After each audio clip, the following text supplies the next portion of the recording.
We're here. Dreams that you dare to dream really do come true. Someday I'll wish upon a star and wake up. Hiya everyone, and welcome to Over the Rainbow Show with your host Bob Brown on Wednesday the 5th of July at 3 p.m. Eastern Time, 12 o'clock Pacific Time and 8 p.m. UK time. Well, my guest today, what a really good subject to be talking about. His name is Russell Edward Stephen. Russell is a 48-year-old businessman, originally from Birkenhead, who has, after years of dedicated research, produced the definite evidence to prove the identity of the world's most famous murderer, Jack the Ripper. Can we please welcome Russell to the show? Hello there. Hello there. Hi, Bob. Hi. How are you doing? I'm good, yeah, really good. Russell Stephen Edwards. Yeah. Oh, yes. Yeah. I'm enjoying myself in the sunny south. You know, when we talk about how did you get involved with it then, right at the beginning? You know what? It was, I would say, default or fluke. I ended up in London when I was 22. I went to what was called North London Polytechnic all those years ago. And a mate of mine who lived in the estate, he lived in Bethnal Green. So I used to go and study at his house. And as we were always, students, they're not very rich. But for all the listeners now, back then they used to pay for the course and give you a student grant. So you didn't have to pay for the course and borrow money. So we used to go down to Brick Lane's, what's called Brick Lane Bagel Bake. It's like 60 pence for a bagel. So he started explaining that area for me. And of course, it's full of curry houses. And the great thing about these curry houses, they all know me obviously down there now. But down there, back then, they used to have what's called corkage. So you could take your own booze and give them £1, and you could go out for a night out on a tenner. So I really, really fell in love with the area, and I spent 11 years in and around that area before I even knew anything about Jack the Ripper being in that area. I'm going to say, like, from Birkenhead to Brick Lane. Yeah. It's fantastic, but you're around that area. Yeah. Tell us about the murder strikes in Whitechapel. A lot of listeners out might have read a little bit or not. Just explain a little bit about it. Sure thing. So really, that area, I was in Brick Lane on Saturday night with my brother for the first time in London walking around. So really what it was, this was a very rough area, a violent area, the best way to put it. And in there, with a huge amounts of mass immigration, the Jewish community fleeing the pogroms back in the late 19th century. Before that, the French Huguenots set up the silk weaving industry back in the 18th century there. So it was sort of a mishmash. If it was futuristic, I always think of Blade Runner. And it's just a mishmash of all sorts of people there. But there was this interesting point that I've answered years and years and years, is the word prostitution. These women were not prostitutes. They were were called unfortunates. So these poor down and outs, if you like, females, they would do any work in a day just to get by, 4-penny doss, which is what it costs to sleep in a one-night doss house in a bed, flea-ridden. And they need some, food. A lot of them fell from grace is the best way to put it. And alcoholism was rife because, you know, jar of gin for a penny. The whole story of this is actually really sad, not just for the violence against women, but really sad the way that life was, the destitute, you know, eking a life in an area where society has just given up on them, really. So you've got this huge mass Jewish influx. There were lots of anti-Semitism, not really explained, because the Ripper story takes over other very big stories. The Fenians at the time, there was a huge, big hire for them to murder, to assassinate Queen Victoria, because obviously it was the late 19th century. She was our queen. So that was going on at the same time. All the police named in the Ripper story were all in the Fenian story. You've got this Jewish influx, and then right at the heart of this was a madman that was let loose to sort of inflict.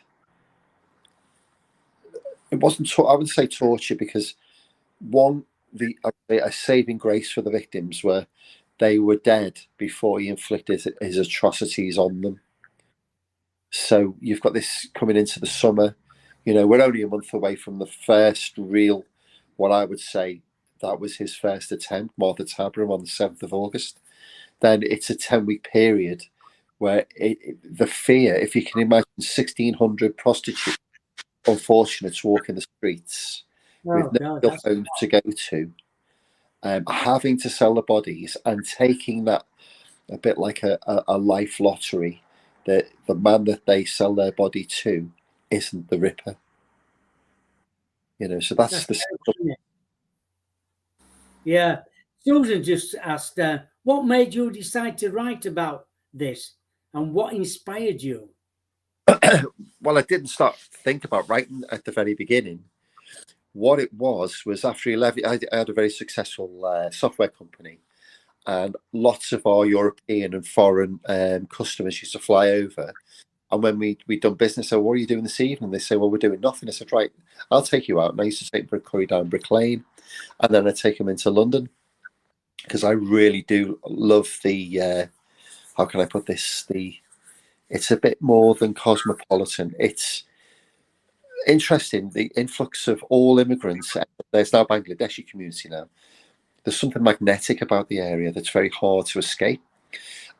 So after 11 years, I watched a film called From Hell with Johnny Depp and many other fine actors, and it was the Ripper film. And of course, after I watched the film, I'm thinking, East End, East London, whereabouts is that? And then so the very next day I went on a Ripper tour, and lo and behold, where I'd been for 11 years of my life, and so many people say this to me whenever I take them around the story. You know, I used to grow up there. I played there. My mum and dad lived there. You know, and I'd been in that area exactly where he did all of this, where he struck for 11 years. I'm not known. So that was what the hook was. The interesting thing was that was the Saturday. Friday saw the film. Saturday I went on a tour, and then on the Monday I'm on the phone to Scotland Yard, typical me, saying, "Is this a true case? And you know, where can I find the information?" And he laughed actually, and he said, "You know what? It's all at the not the Metropolitan Archives, the National Archives in Kew." So there I go with my pencil and my notepad, and I'm going down there saying, "You know, let's go find Jack the Ripper." You know, and that's how the story started. Very interesting to go down there and then start looking through files or and looking at and finding more information out. Tell us about some of the murders, like the Nameless Midnight Terror, the death of Mary and Nichols and Anne Chapman. Yeah. Mary Ann Nichols or Polly Nichols. You know, I would say, when you look at what this man did, he caught them in the dead of night. They were very tired. They were drunk. Annie Chapman wasn't very well. You know, she was actually quite ill that night. Anyway, I'll say anyway. So Polly Nichols, you know, I think she got married in St. Bride's Church. she, you know, she didn't have a bad life until, you know, I think she got, I think it was 5 children she had, so many children.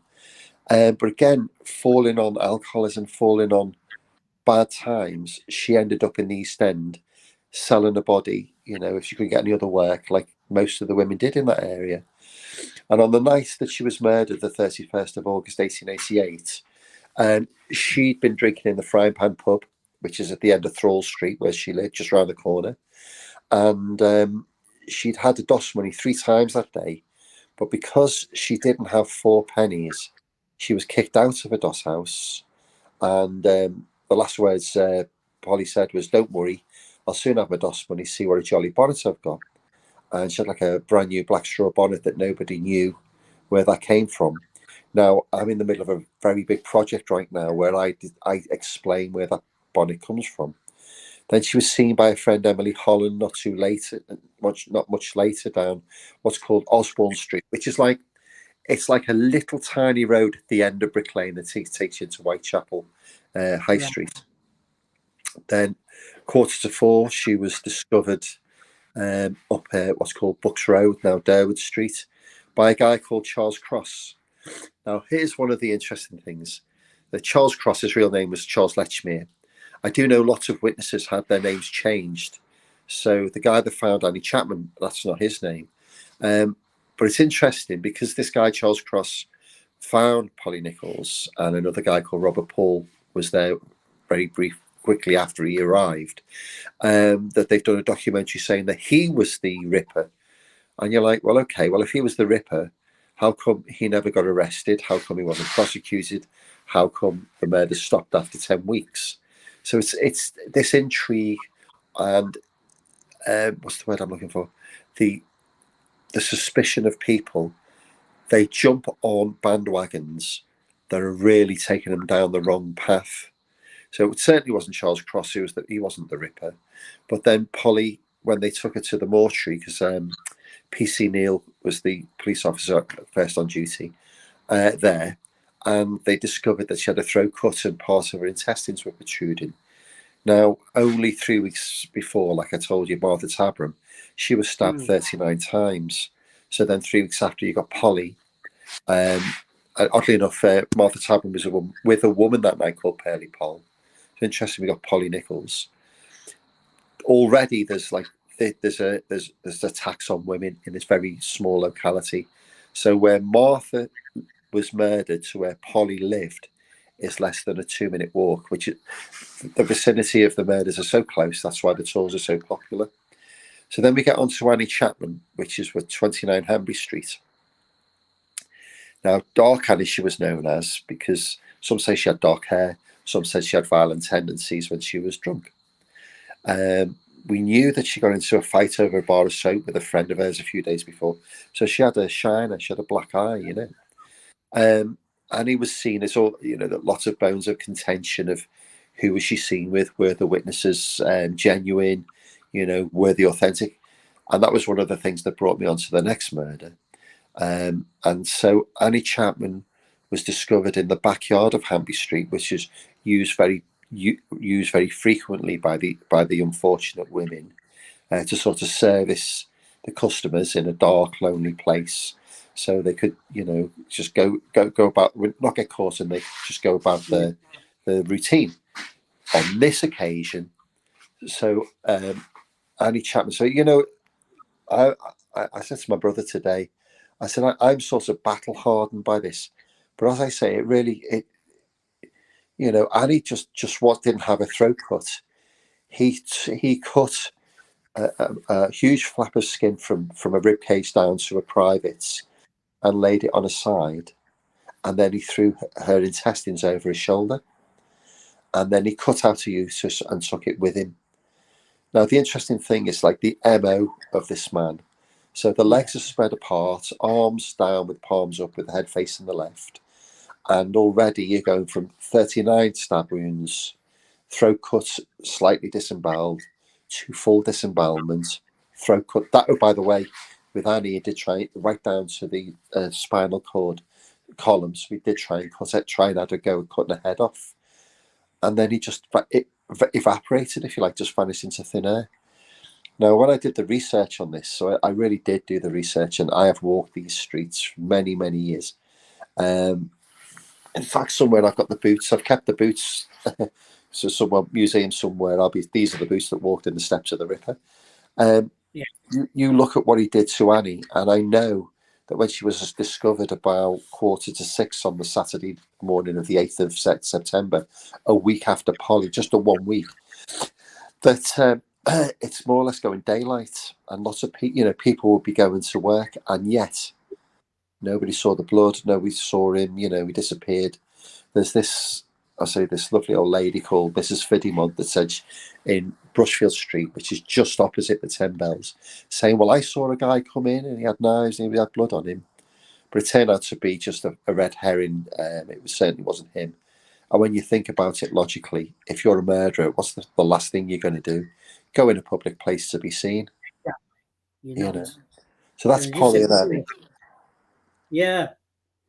The next one, the murderer interrupted the death of Elizabeth Stride.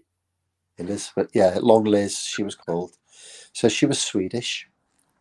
In fact, interestingly enough, on the night of her murder, about 5:30, she was drinking a pub called the Queen's Head, which is about 3 minutes walk along Commercial Street from the Ten Bells and Christchurch, the beautiful church. That's the centerpiece in the tapestry of the film From Hell.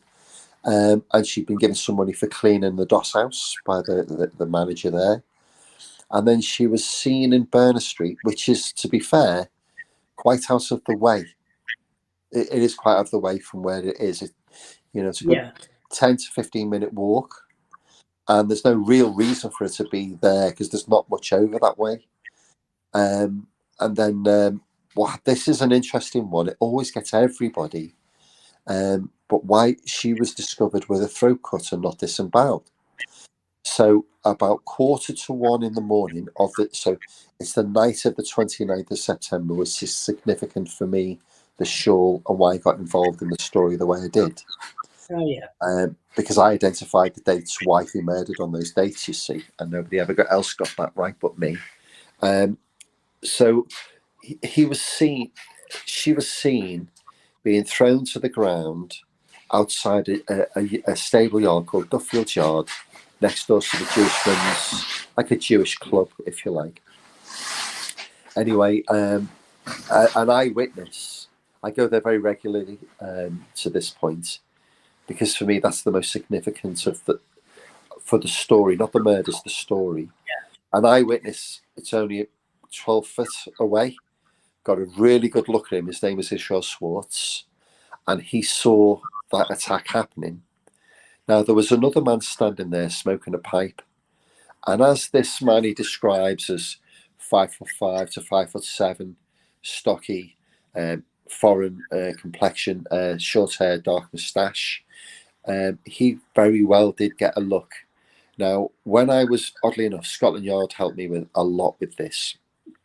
And what the guy at Scotland Yard said to me was, you tell me who's the most viable witness in this whole story.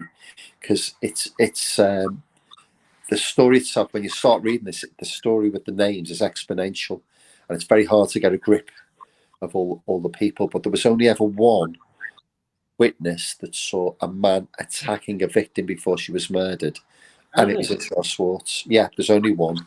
And that, me working that out, opened the doorway for Scotland Yard to reveal all the story that they've always known who it was.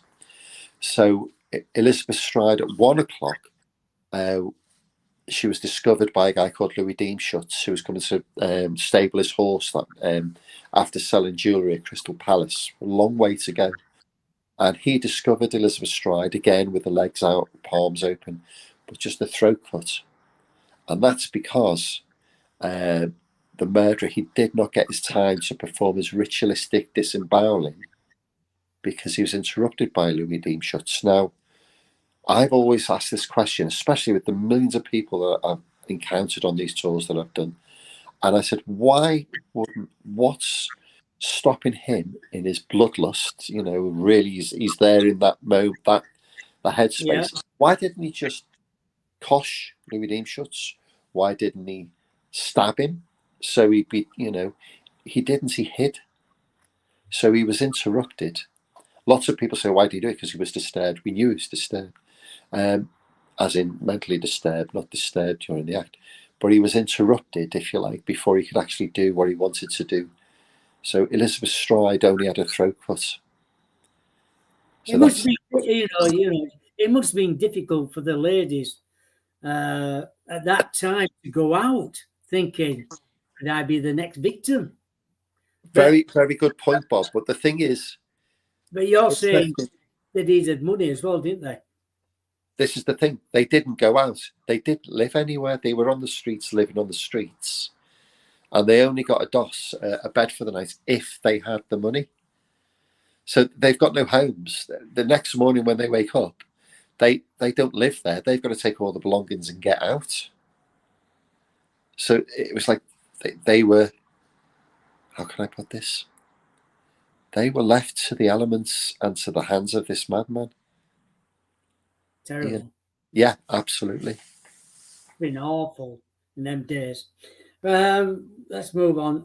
From Hell to Death of Catherine Eddowes. Is it Catherine Eddowes? Yeah. Yeah.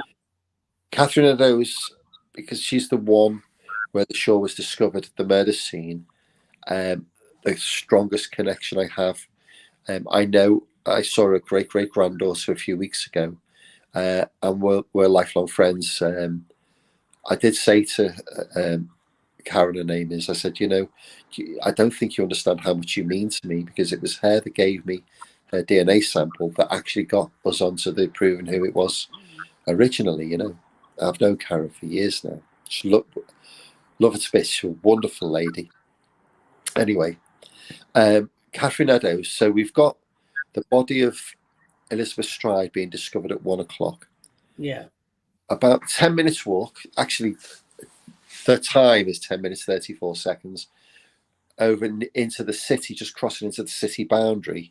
We've got a little nondescript place called Mitre Square. And Mitre Square is near the Prostitutes Church, or what's called St. Boltoff's Without. So whenever you see a sign with something without, it was outside the city wall. So the Roman wall, that's what it means.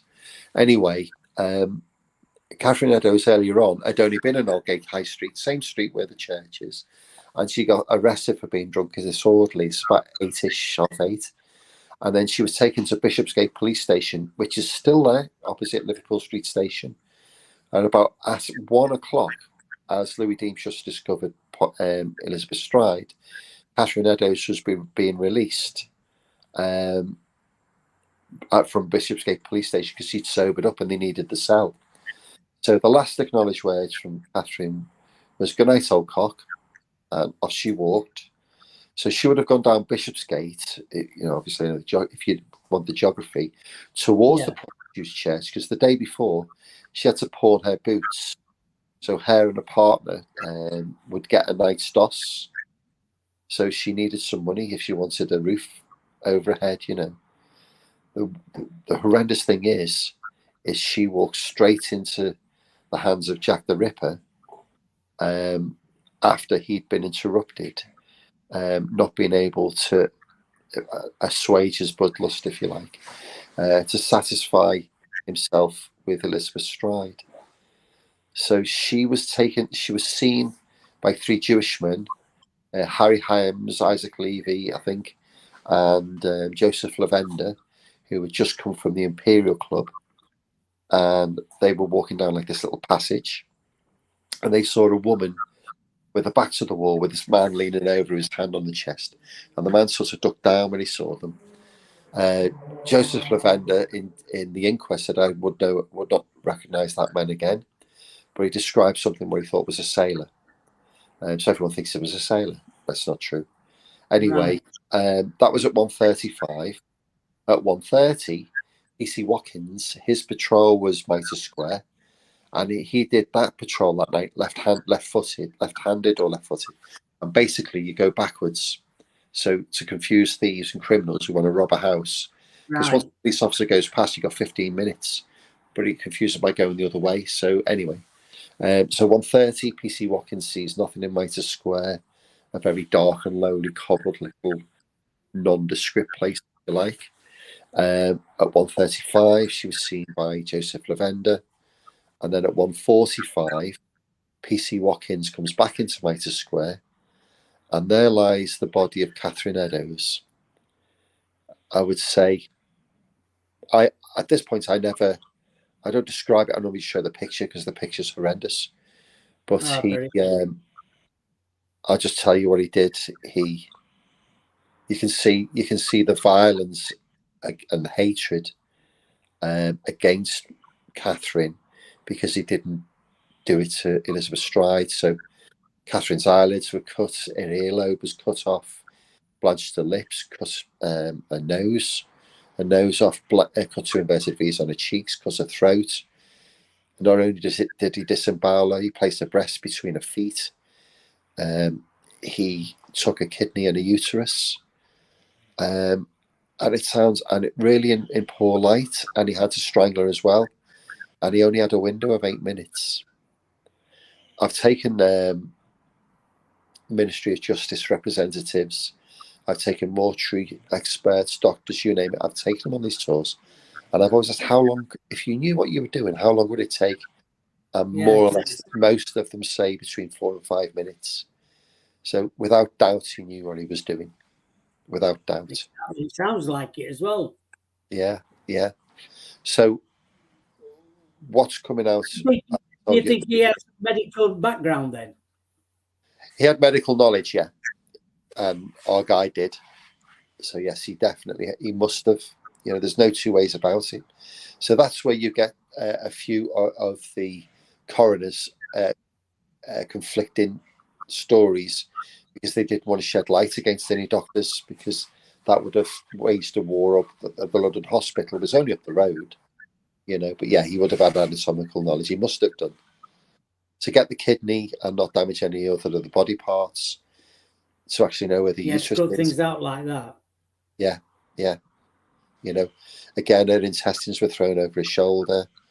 She was butchered, really, And this harrowing picture, it's not the one that you see, the main one. I mean, you can see that the terror in her face actually behind all that blood. But there's a picture where she's hung on 2 hooks, and you can see the blood on the wall where they've poured the body up. Yeah.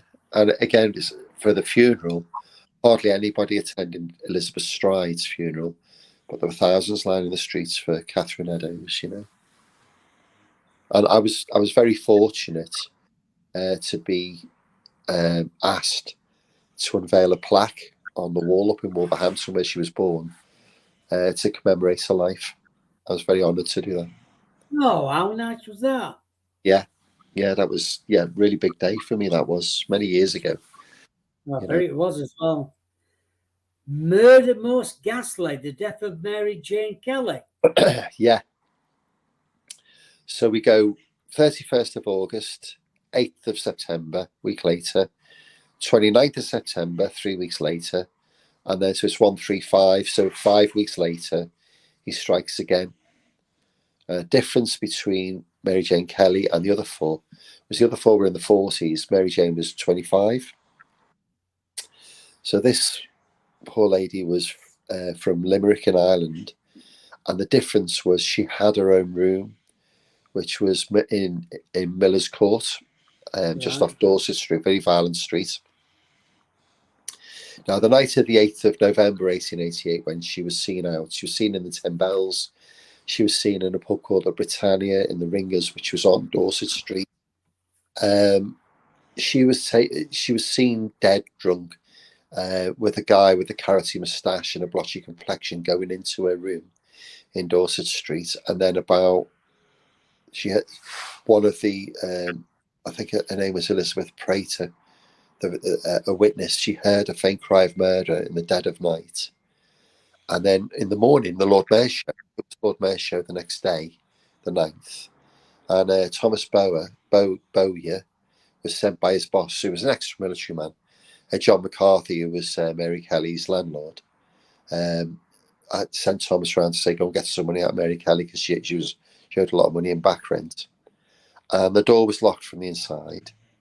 One of the windows, so you see there's many, it's many, you see the images, but the picture, one of the window Yeah. frames broken with a piece of cloth in the, to keep the cold out.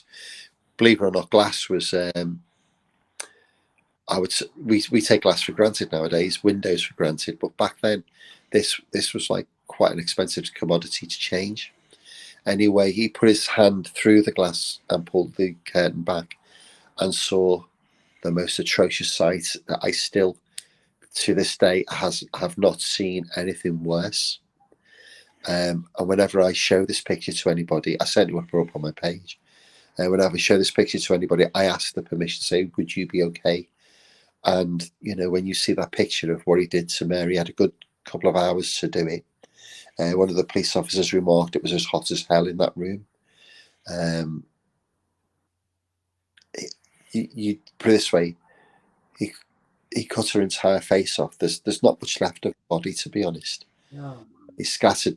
It's just awful.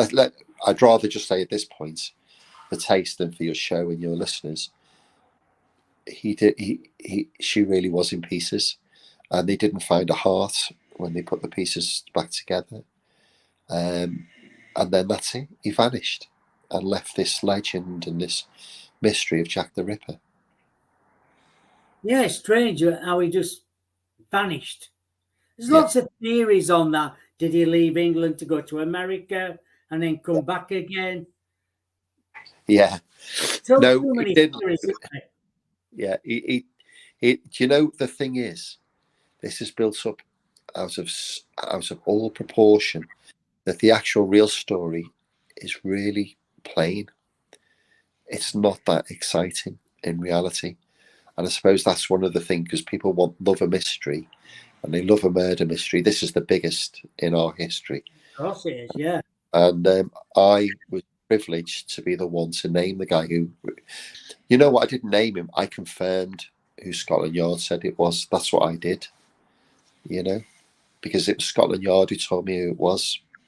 So basically, when I was in 2007, so I did a bit of research at the archives, Kew Archives, and realised nobody will ever be able to solve this, because there's just no evidence. You could name anybody.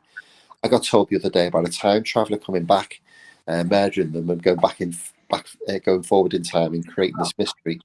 Like you could say Doctor Who was Jack the Ripper. Someone says Sherlock Holmes was Jack the Ripper.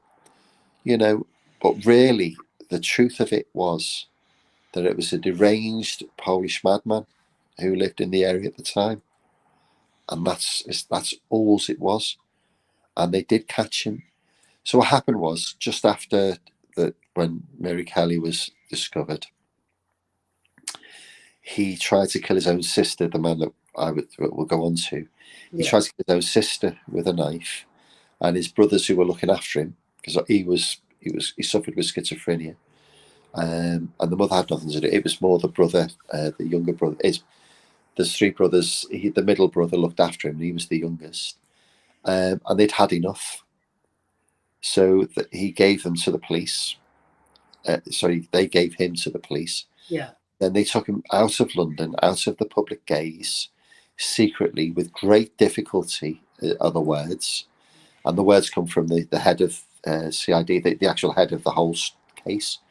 And he was confronted, not identified, confronted with the only eyewitness that saw him, which was Israel Schwartz. And Israel Schwartz gave an unhesitating ID that was the man he saw attacking Elizabeth Stride the night she was murdered. Now, there's a massive revelation, which I told you at the very beginning, I can't reveal. But I know.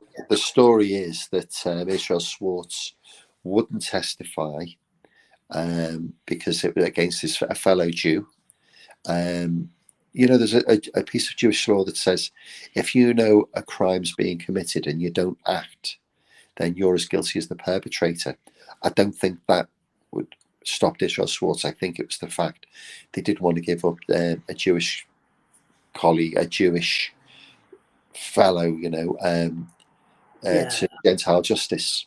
So he was put under 24-hour surveillance, and then finally, when it all quietened down, He's put into a workhouse and then into asylum. So that's basically Basically. that's what happened. That's the story. Tell us a bit about the show. What you got at an auction. How did Yeah, that? yeah. How That did you was do that? so. That was so. I'd done my research and I realised, you know what, it was a nice little project, but no one's gonna know who it is. So I used to take my friends down every now and again, and we walk around Whitechapel. And I did nothing till 2007. And it was my mum who called me and said, you know what, Russ, there's a shawl for sale. It's meant to be taken from Catherine Eddowes' murder scene. And well, that's interesting. So I used to live in Newmarket, which is in Suffolk, and Yeah. Bury St Edmunds, where the auction house was. And it's a very reputable, Lacey Scott and Knight, a very reputable auction house. And that's where the shawl was being sold. So I got told by she's now my ex-wife, not because of the shawl. She said, well, you're not having that. So I thought, okay, well, I rise to a challenge. And so I went to see the shawl and tried to find a reason to buy it.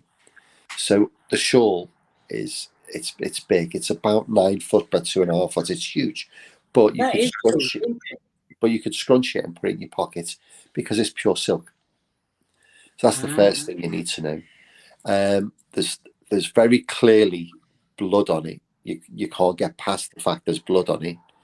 And there's like these, it looks like bleached white dots on it too. So anyway, it looked real enough to me, you know. But the one thing that made me buy it was the pattern, which is Michaelmas daisies. Now, there were 13 newspaper reports. Lots of people say, well, it wasn't in the list of catalogues. It's a catalogue of Catherine Eddowes' possessions. But there was a police officer, an acting sergeant, who was on duty on what's called for Fenian interests in Mitre Square, because it's not far from the docks. And there was a terrorist threat from the Fenians for Queen Victoria. Now, when they bombed Scotland Yard, which they did, they found the bombs in Mitre Square in one of the houses there. So they were on lookout there. Now, he was the first on the scene. He asked if he could take the shawl. And that's what happened. And I bought it from his great-great-grandnephew who was selling it at the auction house. So I had to find a reason for me to buy it other than it was covered in blood. So Michaelmas daisies was the clue. So Michaelmas daisies are small little daisies that come out in September. But Michaelmas is where we are today, which is why I sit here in front of you. Michaelmas is an Eastern Orthodox Christian celebration and a Western Christian celebration. This is celebrated on 2 specific dates, the 29th of September and the 8th of November. And that's when the Ripper went out and murdered 3 of his 5 victims. And on that basis, that's what opened all the doors for me. So I said that to Scotland Yard, because Scotland Yard had the shawl for about 10 years, but didn't do anything with it, and then gave it back to the guy I ended up buying it from. And I said that to the curator of the Black Museum, Scotland Yard, and his words were this. He said, Russ, I don't even know. He said, the first bit of new evidence in decades that actually makes sense to me. He said, I don't know why they do these tours. I don't know why they make these films, documentaries, write these books. We've always known who Jack the Ripper was. It was Aaron Kosminski. And that's exactly what he said to me. But why, why weren't they not done about it then? They did. There is a reason, but I can't divulge that at this moment. No, I know what you mean. But what I can tell you, in 1891, there was a memorandum written by a guy called McNaughton, a police officer, who was in charge of the story, in charge of the case, and he named Kosminski. The other 2 was Montague John Druitt and Michael Ostrog.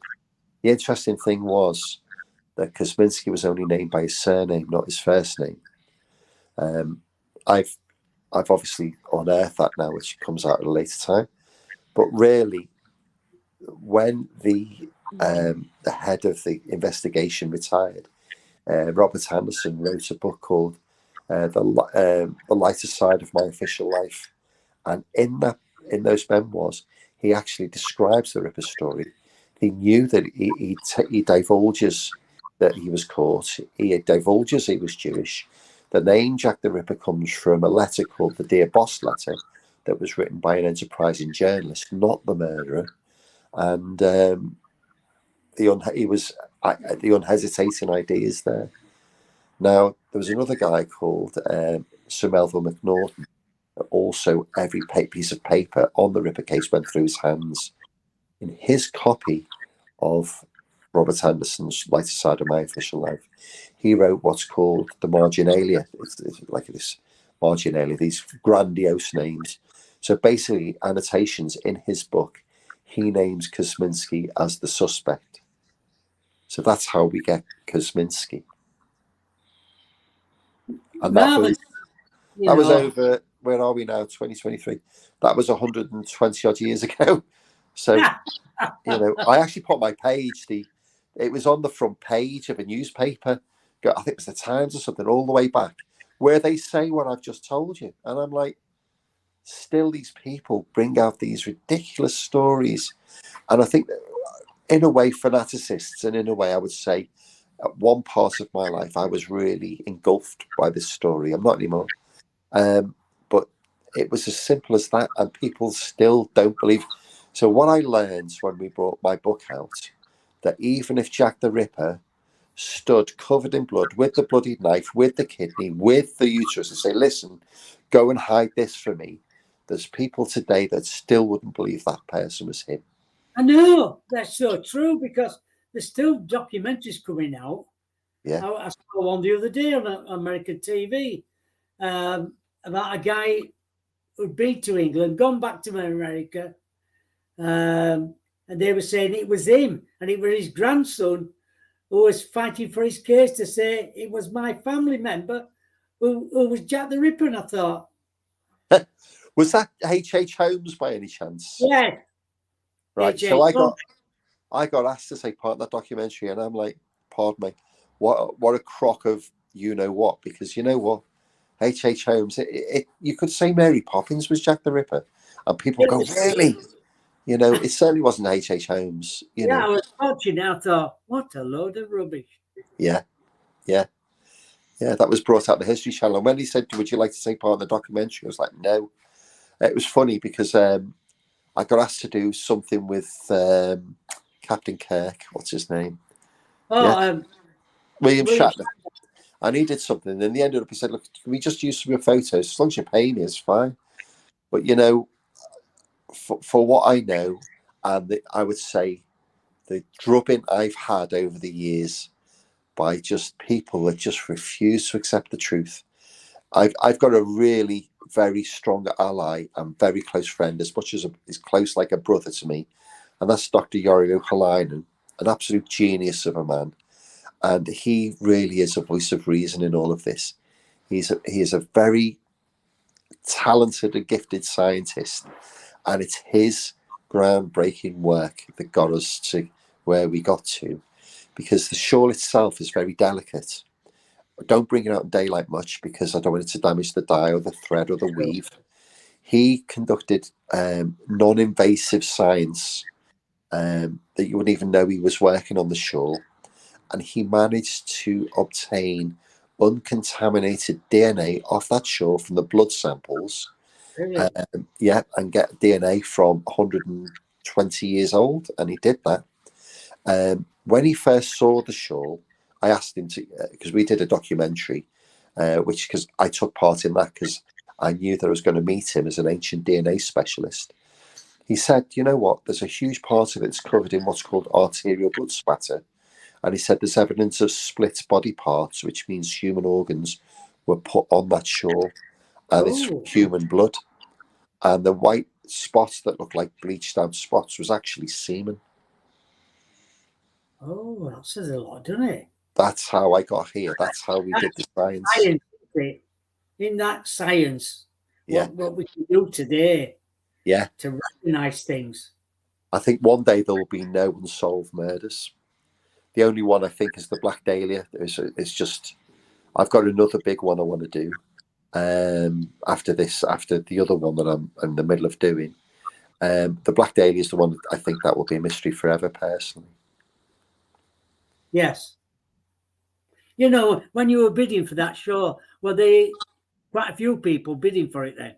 Yeah, so that was quite daunting because I've been to a few auctions, and I love antiques. So, and Suffolk's was perfect back then in the day. But I was standing on the shoulder of a guy called Stuart Evans, who I've got a lot of time and respect for. A really nice gentleman, a retired policeman he is, and he was going, so, "What idiot's going to buy that?" As if he was going to buy it himself. And I'm like, why would you come to an auction that you're not buying something just to look at it, you know? So I thought he was going to bid for it. And when the bidding started, the auctioneer knew of my interest because I went to see him privately, and he knew that I'm going to buy this.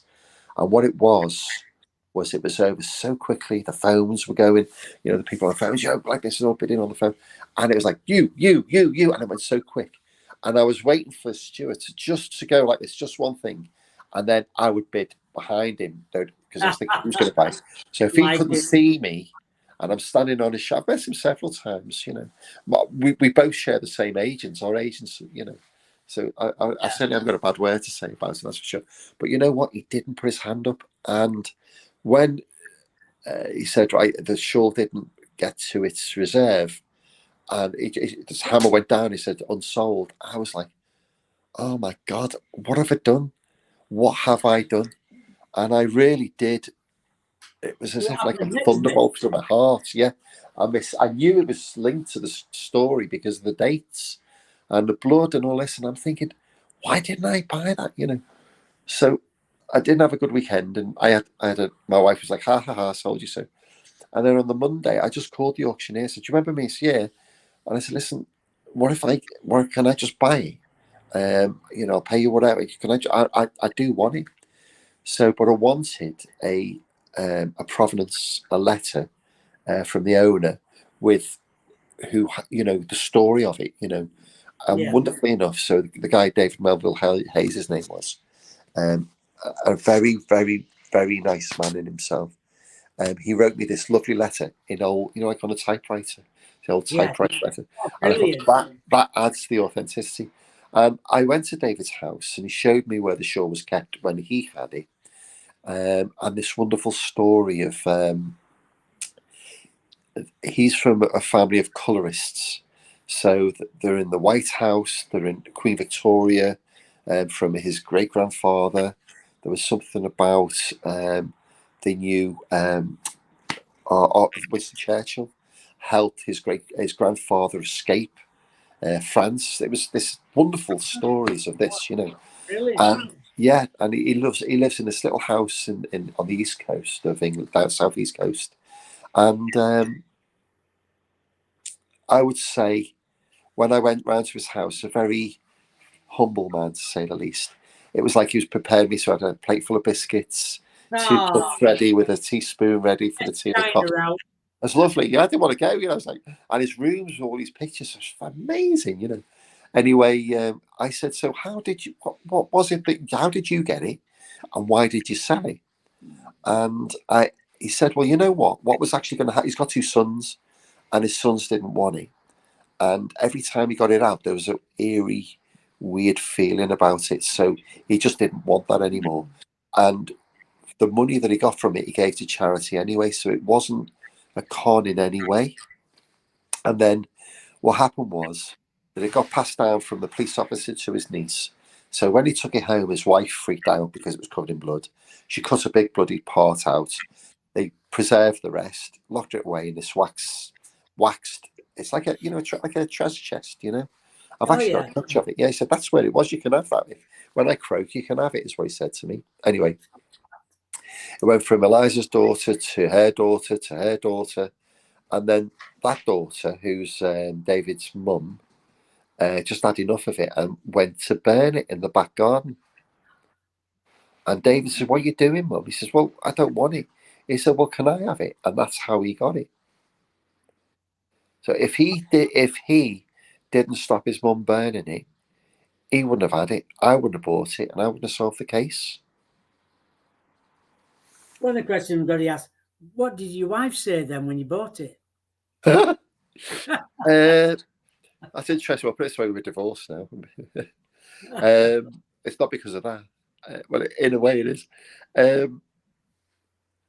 She didn't really know what to make of it, but considering I owned the house and it wasn't in her name, Did you try to explain to her about it then? yeah, well, yeah, she came on the very first trip at all. She wasn't in. She's just not interested. If I'd struck gold, with it, which I did, she wasn't interested at all. So what I did was this beautiful. It's called like an old style glass fronted cabinet, and it's like that purple, like when you're like a music case, you open up that sort of mothball smell. So Oh, yeah. I bought loads of antique silver. So I put that on the top and this cardboard thing that looks nondescript on the bottom. So if anyone's going to rob the house, they would rob the silver, not this thing that looks like worthless, So it just stayed. It just basically stayed locked up. And I actually wanted to do it as a retirement project, but of course, me with the brain that I have, I'm not saying I'm intelligent, that inquiring, what if. I bought it in 2007, and I started working on it properly in the autumn of 2008. Well, not long after then. Exactly.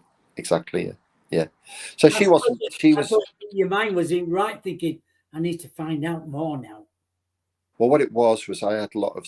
I sold all my businesses just at the right time, because obviously we hit recession in 2007 with Northern Rock. Yeah. I got out of Top Dollar. I had 3 care homes. So I had 155 staff working for me and lots of responsibilities as a businessman, Gosh, and then my little boy, he's 6'4" now. I had my little boy because I love children very, very much. So I thought, you know what? I got rid of the businesses, and I thought, you know what? I think I'm going to give this a try, and I did. Brilliant. The work you've done is absolutely out of this world, really. Thank you, Bob. Your dedication. Yeah. Prove that you've got somewhere at last. Yeah, thank you. And yeah. There's probably more to come as well. Yeah. With your next book, is that going to be out next year then, or? So, all I can tell you at this point is there's something happening early next year. Sounds very interesting. Yeah, because the one thing I refuse to be is defeated, especially when those out there cast aspersions on my name. Because you know what, I'm not a bad man. I'm certainly not. What was it the Guardian said to me about me because I was in the Guardian on Sunday, and they were trying to slate me as a publicity hunter. That's just not the case. I couldn't give a stuff.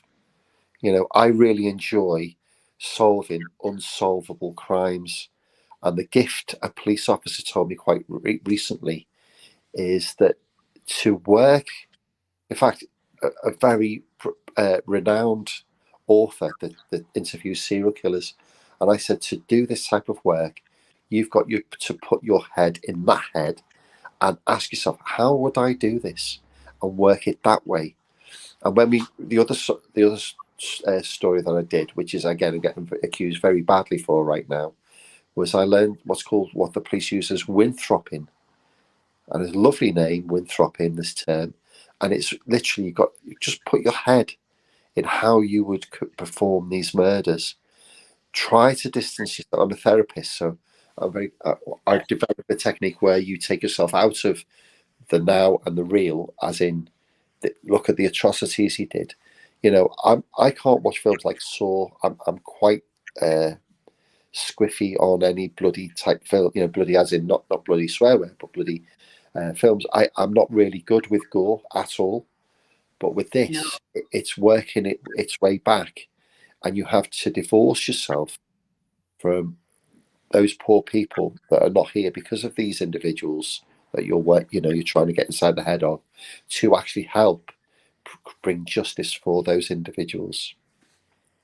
That's what I like. Exactly. And Alison Buttle's in the chat room said, wow, Russell, that was very interesting. That's the first time I've heard the full story. Well done to you. And then Susan just writing, you have taught to do that in a credible. there's also to, I can't pronounce it, psychology, and you have put yourself in the mind of a person doing it. Yeah, yeah. It's I think that's, for me, considering doing one of these, it'd be the highlight of a policeman's career. But I've done two. I'm just about to do a third. You know, I must admit, it's not the only thing I do with my life, but it's what makes me tick, if you like. Yes, Yeah, that's brilliant. I've enjoyed it. Time's just about over now, but I've really enjoyed that. Maybe next Well, year we'll get you back on again. sure. Let's see where we are next year. Yeah, See where you are next year. But it's yeah. fantastic what you've done. Thank you. And you've worked it all out, you know, because like you, I see things on TV and I think, oh my God, not another film about Yeah, Jack the Ripper. yeah. I'm like that. I You don't bother know, anymore now. no, somebody told me, you know, if anybody writes anything about it, you just disregard it and don't answer them back. They hate it. They hate it. Yeah, I've learned that over the years. Don't yeah. reply to them. That, you know what? For me, it's very easy to report, block, and ban than it is to get upset and respond. Yeah, it is. Yeah. Yeah. Well, thank you again. Pleasure, my pleasure. Coming on the show. It's been wonderful. Thank Thank you you to very much for having Susan, being the producer of the show. My guest on Friday is Philip Kingsella. He's got his own radio show as well. I won't be surprised if he listens to this and gets you on. Yeah, he's a psychic medium. He writes books about UFOs, paranormal. He's a great guy. Well, he's a twin of his brother called Ronnie. He's an artist and he writes books about, and they write children's books as well. So Philip's on Friday. So that'll be the 7th on Friday, July, 3 o'clock Eastern, 12 o'clock Pacific, and 8 p.m. in the UK. Yeah, so this is live on YouTube now. So you'll be able to see it later, and I'll send you the link. Thank you, Bob. Thank you again. Good night and God bless. Good night You to you. take care and carry on your good work. Thank you. I will. Bye for now. Bye, Thank Bob. you. Bye. Oh,